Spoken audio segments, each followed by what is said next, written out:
Howdy ho, Maplers. We are back on the test server with Kain, here to kinda wrap up my experience here with the Kain Early Access, give my thoughts on the class, some tips, some tricks for anyone looking to hop into this character as soon as it releases. Kain is a very active class. If you're looking for something simple like a Night Lord, this isn't the class. This is up there with the Cadena and the Blaster in terms of key pressing. It's even up there with Evan in terms of how much you have to keep track of while you're bossing. You don't necessarily have to keep track of a whole other character while you're bossing, but there's a lot of skills you're going to be watching while you're doing this. Kain as a class revolves around three things: your possession, your death's blessing, and your execute skills. These work hand in hand to form your bread and butter bossing DPS, as well as possession being your primary form of good mobbing skills.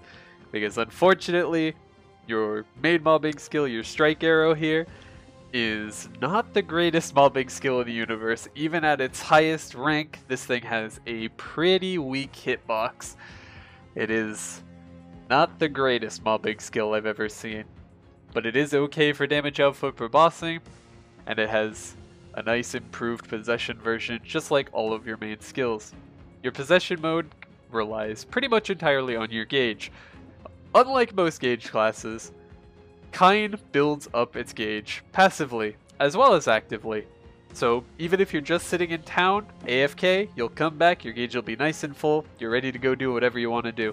It's super handy. I wish Ho Young and Pathfinder had this, as well as Adele. Having your gauge just passively fill up while you're not doing anything is pretty darn handy.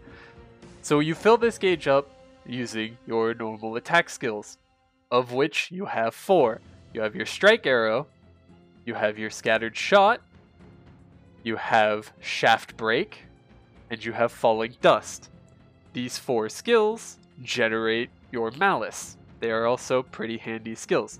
You have your falling dust, which is just a small up jump and then a downward shot.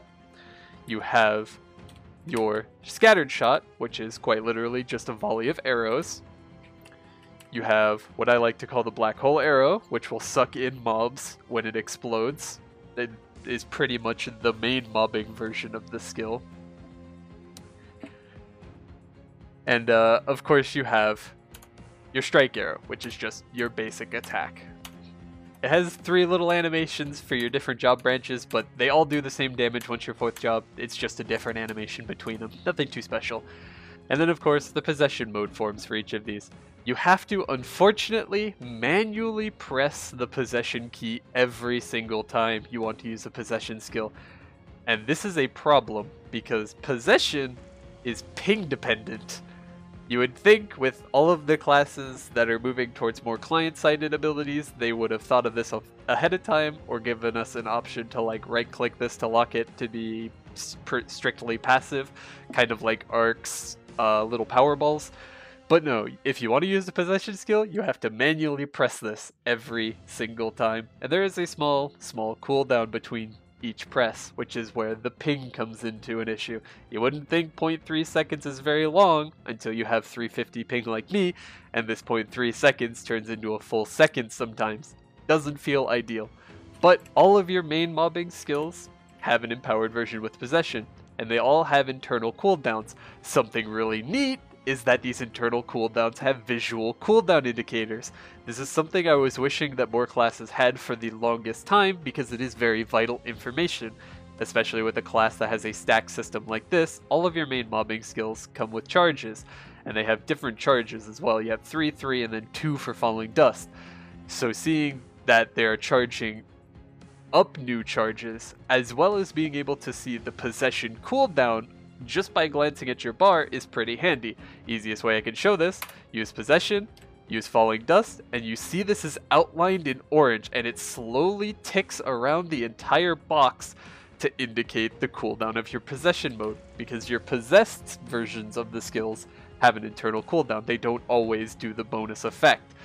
So let's say I use possession and then do falling dust. If I were to then again use possession and then falling dust, it would not consume my possession charge, because falling dust is on cooldown. I would have to then use a different skill. like your main mobbing skill, which just gets a little extra dragon thrown out of it, kind of like Kaiser's 5th job skill.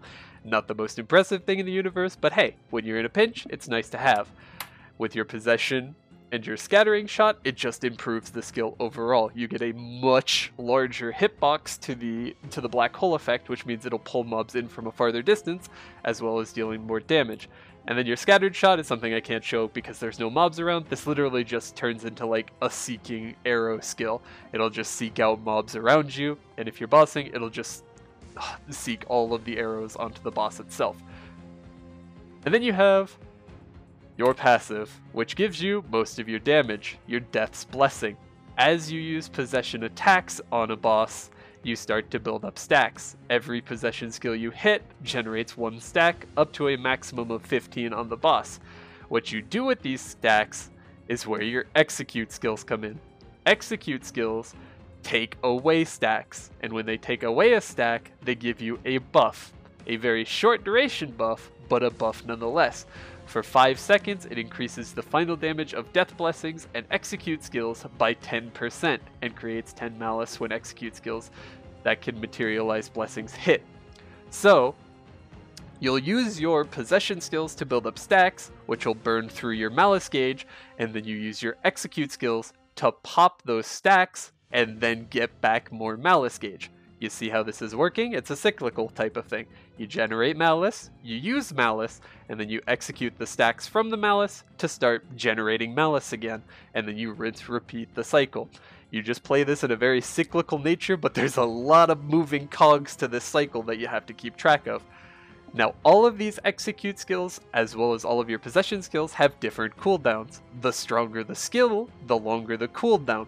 So what I would recommend, and how I've set my keys up now, the most comfortable key for you to hit should be your strongest skill. For me, my left hand sits on the left side of the keyboard, so moving inwards towards the middle of the keyboard is subsequently harder with each key press. So I want to lead with the strongest execute skill, which is Poison Needle. It has a 15-second cooldown, because again, it's the strongest version. And then after Poison Needle, you follow it up with Chain Sickle. After Chain Sickle, Tearing Knife. And after Tearing Knife, you have your execute skill that doesn't have a cooldown, your Phantom Blade. This is the skill you're going to be using the most often because, of course, it has no cooldown, and you're going to be using this to burn up any remaining stacks that are left on the boss after you use your 3 main cooldown skills. Super duper handy because you're probably more often than not going to have additional stacks because all of these skills are effectively melee range. And in tougher bosses, it's going to take you a little bit to get within range. Like, all of your possession skills to put stacks on enemies are long range. Falling Dust, Scattered Shot, your Shaft Break, and, well, barring Strike Arrow, of course, are fairly long range. So you can hit the boss from a safe distance, but when you need to go and break those stacks, you have to get right up in their face. Your biggest hitbox is Poison Needle, and the hitbox is quite literally from me to the locker. It's not the biggest thing in the universe. You have to risk your positioning to get that extra damage out, but oh boy, that damage is worth it. And then of course, for your 5th job, you have 2 new skills as well. You have your Dragon Burst and your Fatal Blitz. These skills you always want to be using together because they're quite literally just a pair of skills. Kind of like Evan's Worm King combo, you want to be using them together always. Dragon Burst is automatically a possession skill. You don't have to press the possession key to activate it. It will just automatically activate itself, and it will go until there are 15 stacks of your Death's Blessing on a boss, and then it will end. And then you want to immediately follow it up with Fatal Blitz, because this skill will pop 14 of those 15 stacks, giving you a massive amount of burst, and then you just go back into your energy generator combo. Very, very handy. It's a lot to keep track of. Honestly, it really is. But once you have a feel down for the combos and you understand you want to be leading with your strongest skills first, there's kind of a rhythm to it.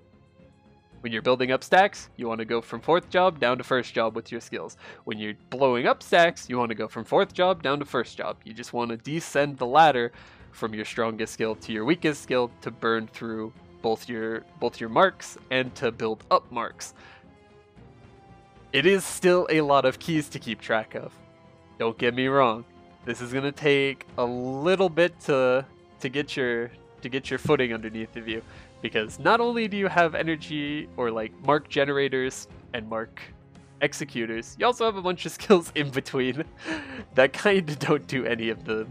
You have Grip of Agony, which has its own system with death throws, which you can track by looking at the skill itself. Oh boy, more to keep track of. You want to only use this skill when it has 15 out of 15 marks, because once it has 15 marks, it does the most damage. Then you have Unseen Sniper, which is a 2-part skill. It has both a possession and a normal mode. The longer you hold this key down, the farther the skill will go. It's a strange kind of skill for Maple Story. I don't think we have anything quite like this at the moment, but the longer you hold this, the farther the skill goes. And it hits about 50 lines of damage because it has 5 individual shocks of 10 lines of damage. So it is a pretty handy burst skill. And then I believe the possession mode for this has 60 lines of damage, if I'm right. No, it's also 50. My mistake. But yeah, you can hold it down for a maximum of 1.4 seconds to gain the maximum range to it, and it's pretty darn strong. So this is just another skill you want to keep track of, but this is your longest long cooldown, and ideally you really only want to be using this when it's the most dangerous for you to be close to a boss, because you can cast this from a very long range. It's pretty ridiculous. And then of course you've got your burst skills. You've got Incarnation, which gives you 15% damage, 15 attack power, 50% knockback resist, and it increases your Death Blessings effect on Death Blessing related attacks by 13. I don't exactly know what they mean by 13. I would assume 13%, because that would mean you're getting 23% final damage, but they're missing some key information on that. We'll have to see when it goes live, but this is just additional damage for your bursting combo. Super duper handy. And then you have your Thanatos Descent, which gives you a massive damage boost, and Malice is generated even more frequently. This is pretty much your combo of burst buffs used together, and this will give you additional attacks as your skills hit, dealing even more damage on top of your already high damage. This puts out a lot of lines of damage, and then right before the skill is about to expire, you want to activate it again, similar to Ho Young's Wrath of the Gods. You want to be activating this right before it ends to get a long iframe. I believe it's 3.5 seconds for the entire animation, and a big ol' burst of damage. So it's pretty darn handy. This class can be very, very overwhelming at first. Like, it's definitely not how I normally jump into classes. Generally for new classes, I train it from level 1 to level 1 or level 250 in order. I usually don't jump into a class after its max level and then just have to retroactively learn how all of its skills work together. So as I was originally learning how this class functions, it was very, very overwhelming, because finding comfortable keys, depending on how your keyboard's set up, this class can either be very, very fluid or very, very painful to find a key setup, because you need all of these skills. There are no skills on here that you can just not use. They're all useful, and you need all of them to bring out the most damage that this class has. Luckily enough for mobbing, you can really only use 4 keys. You've got your Scattered Shot, you've got your Shaft Break, Chasing Shot, which is just a skill of its own. It doesn't have a possession form to it. It's literally just like a ricocheting arrow. You want to be using it on cooldown. Pretty darn handy, but it doesn't generate you any malice. It doesn't use up any of your marks. It doesn't put any marks on the enemy, I don't believe. It's just something you want to be throwing in here or there. And then of course you've got your Funneling Dust. For the mobbing for Kain, preface it, it's not going to be the most spectacular. The hitboxes on the skills aren't the worst thing in the universe, but it's definitely going to be one of those classes where you're going to have to be using a lot of skills off cooldown, kind of like Cadena when you're trying to push good EXP rates. You're going to be using most of your attacking skills to get the best rates. However, luckily enough, you don't have to worry about any of your execute skills while mobbing. They're really not used for mobbing. They are pretty much purely for bossing. So that's something to keep in mind if you just want to hop into the mobbing and then figure out the bossing later. Find comfortable keys for your mobbing skills first, and then slowly work in the execute skills. once you get to doing your dojo runs, once you get to doing your harder bosses, etc., etc. Slowly ease your way into this class. I definitely wouldn't recommend diving into the deep end with this one. Take it slow as you're getting through the job advancements, making sure you're understanding how every new skill you're getting works and how they flow together, because you're going to need the understanding once you get to 5th job, because you need literally every one of these skills. It's a very loaded class. You have a lot of little interactions as well, like with your execute skills. Every one of your cooldown execute skills will reset the cooldown of Shadow Step. Shadow Step is your dash ability, so you'll be using this to reposition in bossing. So ideally, if you're a ways away from the boss stacking up and you want to get into it to pop all the stacks, you'll be using Shadow Step to get in close, then you'll be popping it, and then if you need to get right back out, you can reset your Shadow Step if it hits a boss and pops a mark, and you can just use it to dash right back out. That's about the safest way you can get in range of a lot of bosses without just like putting yourself in straight up suicide mode. As well, you have a passive skill, your Execute Enhance. When you are using an Execute skill to pop a Death Blessing mark, you gain Super Stance if you have this passive. So for harder bossing, this seems almost necessary, because you are getting right up in a boss's face, using all of your melee range skills, and then trying to get right back out. So having Super Stance so you can't just get blown away from the boss is pretty darn handy to have. The rest of these skills aren't really that impressive. They're just your average stuff, IED damage percent, etc, etc. IED damage percent. Ideally, you want Execute Enhance. Your Lasting Grudge, ideally you want to have that boosted as well, because it's a 50% damage increase. It's pretty handy. I think Dragon Fang range is kind of worthless. This is one of your toggle skills, your little Dragon Fang here.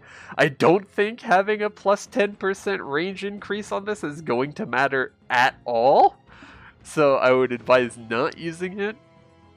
But hey, I could be wrong. I'd welcome being wrong on that.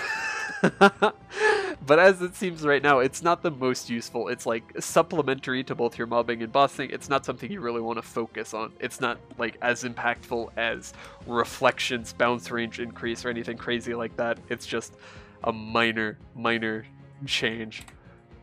But that's kind of Kain in a nutshell. It is a very, very involved class. Again, like I said at the start, if you were looking for a new Night Lord replacement, this is not it. This is up there with your Blaster, your Cadena, your Evans. You're going to be using a lot of keys, and you're going to be using them a lot. For both mobbing and for bossing, you're not going to be relying on one key specifically. It's going to be a lot of low downtime, low impact skills that add together to make a lot of damage and a lot of difference. But hopefully this helps out for anyone looking to jump into Kain as soon as it releases. If you have any questions, feel free to ask down below. Hopefully you enjoy this class. It can be very overwhelming. It was so for me. But the more that I play this, the more comfortable I get with it. Kain does feel like a pretty darn good class, if maybe potentially on the weekend, because since we're in GMS, we have attack speed 0. I don't know how Kain's comboing is going to feel with attack speed 0, because almost all of your damage comes from your bread and butter, like stacks into execute combo. But at the same time, those skills have very long animations, and they're not super affected by attack speed, but I'll leave that to the people who are actually going to main this class. They'll put in much more work for the bossing side. I'm really only here for mobbing and training stuff. I only dip my toes in bossing because until I have a main of my own, there's no real reason for me to learn the exact ins and outs of every single class for every single boss. That's just a bit overwhelming. But again, hopefully this helps you guys out, and I hope you're looking forward to Kain. It's a very, very flashy class. Also, very, very good voice actor work. Highly, highly recommend turning those voice lines on, at least for the storyline and whatnot. The voice work in the Kain quest line is very good. It's up there with the Del tier. Nexon has really knocked it out of the park with this one. As always, hope you enjoyed the video.